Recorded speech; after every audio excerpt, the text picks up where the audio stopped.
Hi, this is outfielder Derek Thomas, and you're listening to CrackerJacks Baseball.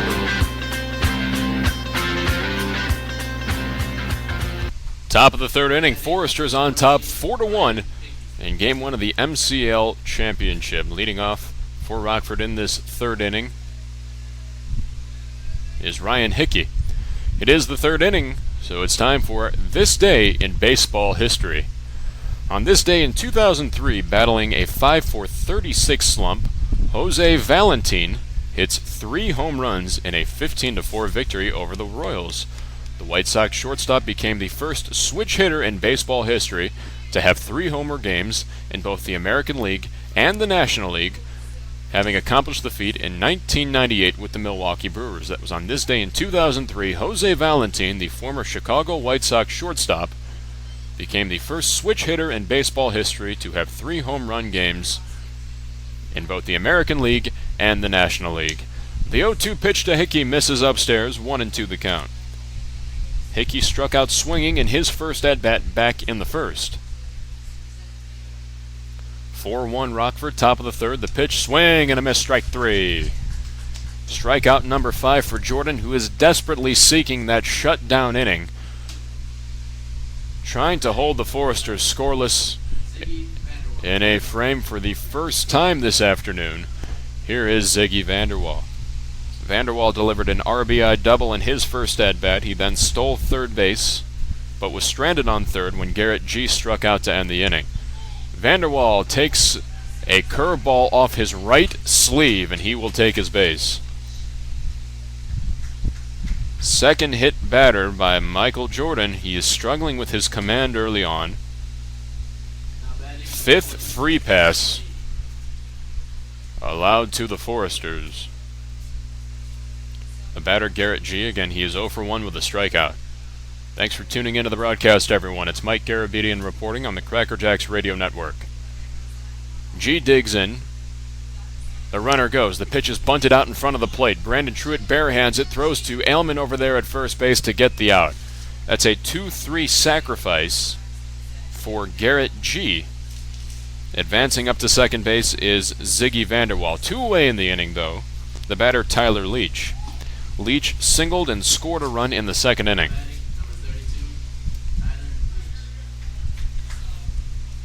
Leach, wearing number 32, wears a protective sleeve over that right arm. Tall right-handed batter digs into the batter's box. Jordan out of the stretch, checks the runner at second base. The pitch misses downstairs. It's 1-0. Third inning, 4-1 Foresters, Game 1 of the MCL Championship.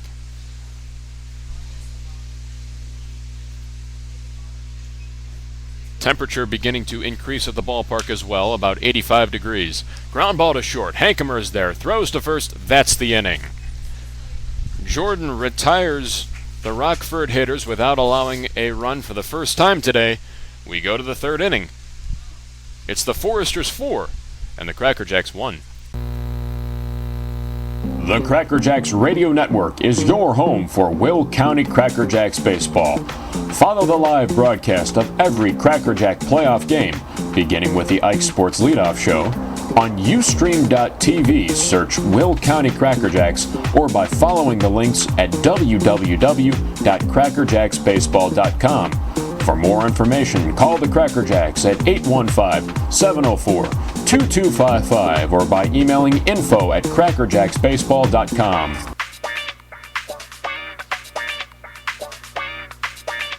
The Will County CrackerJacks are the Midwest Collegiate League regular season champions, and now it's time for postseason baseball. For full playoff coverage, including up-to-the-minute results, the official Midwest Collegiate League playoff program, summaries, statistics, and more, visit www.crackerjacksbaseball.com, the official website of the Will County CrackerJacks.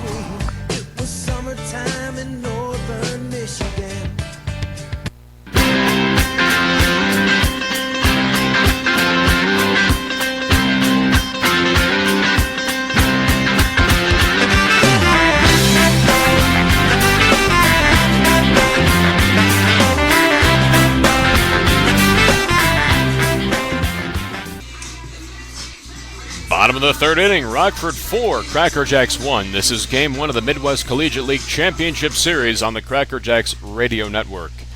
Mark Zorney, Colt Hankemer, and Michael Jordan will look to spark a CrackerJack rally in the third.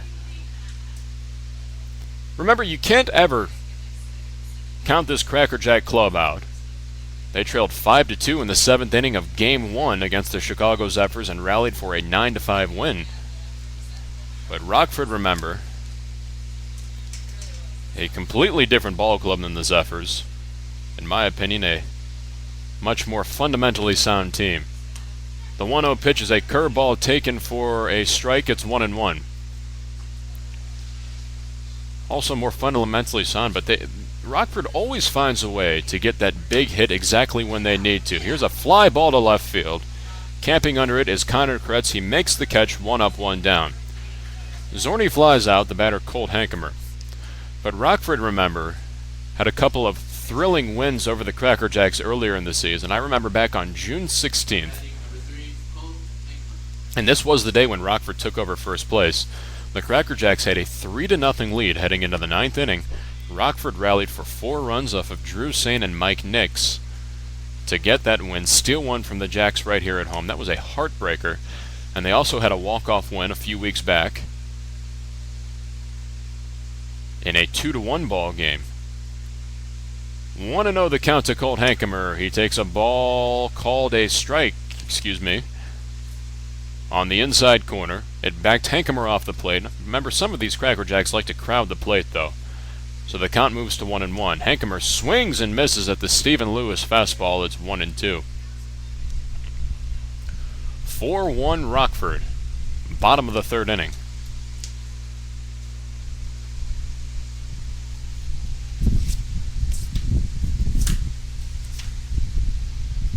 Lewis out of the windup. It misses up and away. 2-2 the count. Lewis is a very efficient, deliberate pitcher.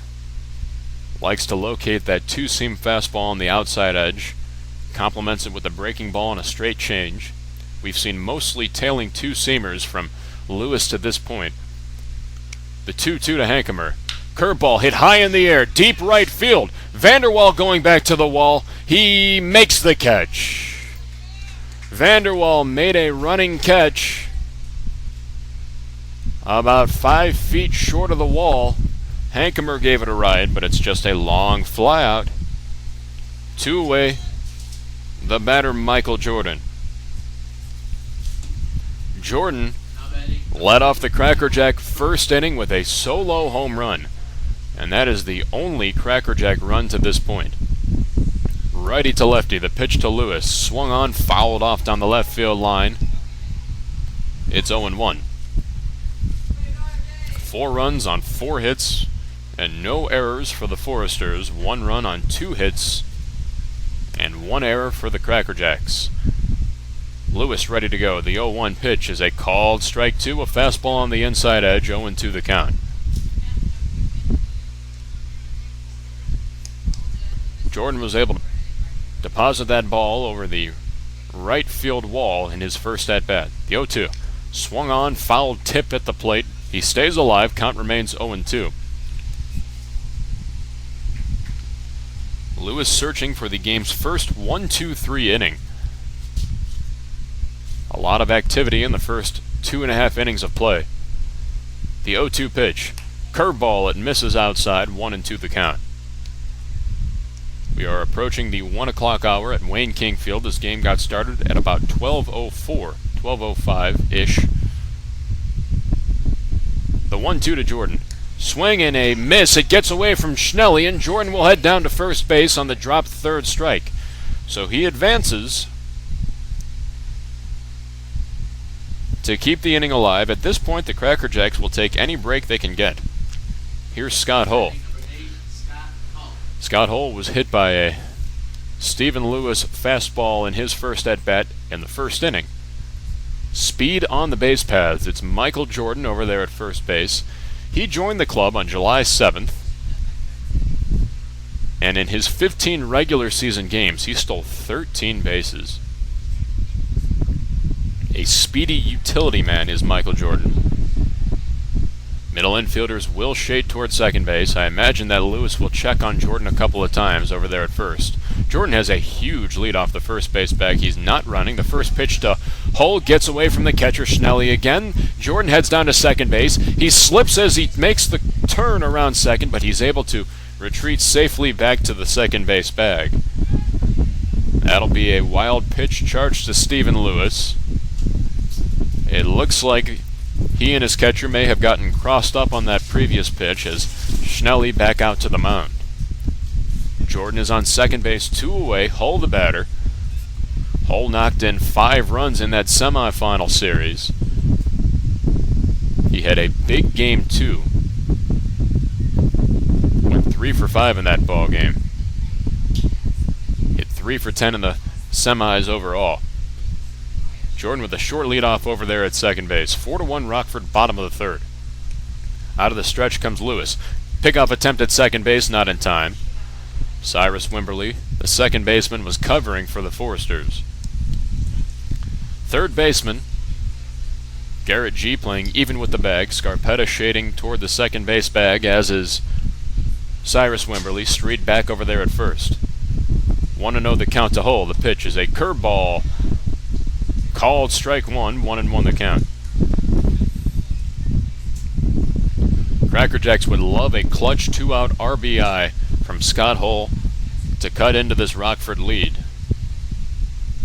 1-1 the count to Hull. The pitch. Here's a liner down the left field line. That's going to go just foul.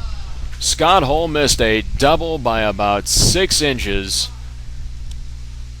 That would have easily scored Michael Jordan and made it a 4-2 game. Instead, it's a foul ball, 1-2 the count. It started off in fair territory, but Hull hooked it just to the left of that left field foul line.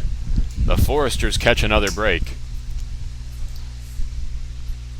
CrackerJacks, by the way, do have 1 error, but it really did not result in a Rockford run. They would have gotten that run home anyways, thanks to a Scarpetta double. 1-2 the count. It's Jordan on second, 2 away in the inning. The batter, Scott Hull, center fielder from Bartlesville, Oklahoma. Lewis steps off the rubber, concerned about Jordan over there at second base, although I doubt that Michael will be running in this particular situation, knowing that he can score from second base anyways. Doesn't want to run his team out of the inning. Ground ball to third. Garrett G. scoops it up in foul territory. The count remains 1-2.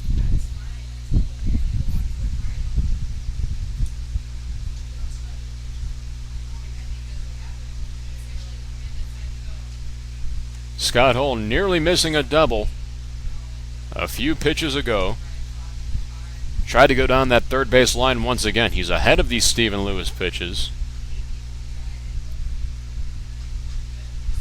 Looks like he's timed him up pretty well. He's been pulling the fastball as well as the curveball. So it will be interesting to see what Lewis decides to go with again on 1-2. After a while on these long at-bats, advantage does go to the batter. 1-2 the count. Jordan dancing off of second base. The pitch to Hull. Ground ball softly hit to third. G bobbles. Throws over to first. It's not in time. Hull beats it out. They will credit an infield single to Scott Hull. G had some problems with it over there at third base. It was a close play. Hull beats it out. That keeps the inning alive. Advancing to third base is Michael Jordan. The batter is Connor Sherba. First and third with 2 away. CrackerJacks looking to cut into this 4-1 lead. Time called by Sherba at the plate. Actually, that was time called by the catcher, Schnelly. Jordan will take a short leadoff in foul territory at third. Sherba made good contact in his first at-bat. It was a liner right to the shortstop, Scarpetta. Here's a drive into the left center field gap. It will split the gap. It gets over the head of Connor Kretz. 2 runs are going to score. Sherba rounds second. He's going to try to go to third. Here's the relay in. It's not in time, and it's 4-3 on the RBI triple by Connor Sherba. Sherba continues to hit the baseball, coming through in the clutch once again. a 2-run triple for Sherba. It cuts the Foresters' lead to 4-3. That just snuck over the head of Connor Kretz out there in left field. It's the 4th hit of the ball game for the CrackerJacks.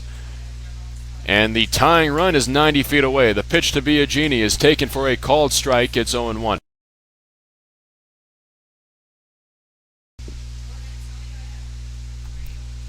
Righty to lefty. Biagini the batter. He is 0 for 1. The pitch taken for a ball downstairs. 1-1. Connor Sherba with a clutch RBI triple with 2 away after Scott Hull beat out the throw to first to keep the inning alive. Biagini takes a big hack and fouls it off down the right field line. 1-2.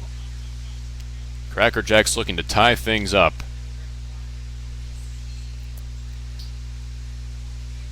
Already a much different atmosphere in this ball game right now. CrackerJacks have plenty of life after trailing 4-1. Lewis taking his time out on the mound. Takes a deep breath, now gets the sign from his catcher, Schnelly. The 1-2 to Biagini. Ground ball to second. Moving to his right is Wimberly. He gloves it, throws to first, and that's the inning.